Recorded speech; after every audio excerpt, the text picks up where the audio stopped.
Ether spaceship from Sirius in communication with Earthlings. Ether is the cosmic fluid that fills everything according to the ancient Greeks. Content with elements of creating writing and transcendental thinking. The Bimini Islands are said to be the peaks of Los Atlantis. It is in the Bermuda Triangle. Many consider the area as a channel or stargate spaceship from other cultures, and some say they communicate with their representatives, extraterrestrials of course. Beams of light, pastel, violet, dark, and light green appear on light workers as they charge and get energy in seawater near Bimini Island, Bermuda Triangle, shortly before a light working session. Sometimes, they said, we ordinary and everyday people see the sky in the light of day or night, but we cannot perceive the truth of many things from what exists and happens there, but also around us, and our vision and soul may not have been trained for this purpose. Consequently, it's difficult to trust what others see, quote unquote, although we very easily follow religions or believe in the existence of higher powers, even though we have not seen anything or cannot perceive anything. And it says here for light workers, some of what appears in the sky are not clouds, natural flashes and reflections of light, rainbows or other kinds of light, nor something that can be determined always in the eyes of ordinary people. They are ethereal spaceships. Nonsense, one would think it can, and there is proof to some, from what some believe. There does not need to be any proof, and there will be when needed. These thoughts trap many who cannot see or perceive. This is because they are not light workers.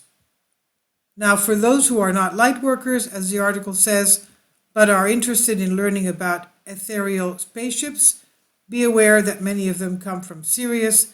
The area of Sirius is a gate, a stargate, a portal, and a slit through which etheric objects can cross and slip, and it's difficult for them to understand what an ether spaceship means when they learn all their lives that there is no ether.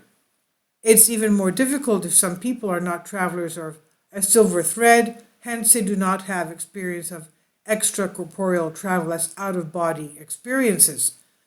But it is etheric construction that can pass into other dimensions. Since the ether covers everything, it fills everything, and there are many ether ships from various stars and galaxies. And as they pass through our space neighborhood, they do not realize our existence, although many times they pass through us. It's almost like a whale crossing the oceans, not noticing small fish at the bottom of the seabed. But some small fish realize the size of the whale because its shadow contains them and is alive. Now, the little fish have the power to communicate with the whale. It's the correspondence in size between the light workers and the etheric spaceship. And when the whale, the ether spaceship, coordinates and communicates with the small fish, the light workers, this is considered a great success, as it's not always easy. And then there is a wealth of information and knowledge. Sometimes this bridge of communication can be turned into a conduit of higher beings on Earth from other dimensions. Ether is the cosmic fluid that fills everything. And this is, of course, by contents of elements of creating writing and transcendental thinking. I've translated this for you from a Greek article. Please leave your comments, and thank you for your support. Kindly support my Patreon account. The daily posts are 5 videos daily, and they are totally different from what I have on my YouTube channel. Thank you so much for your support and that you find all my content so interesting. You'll find the Patreon account details in the description box below.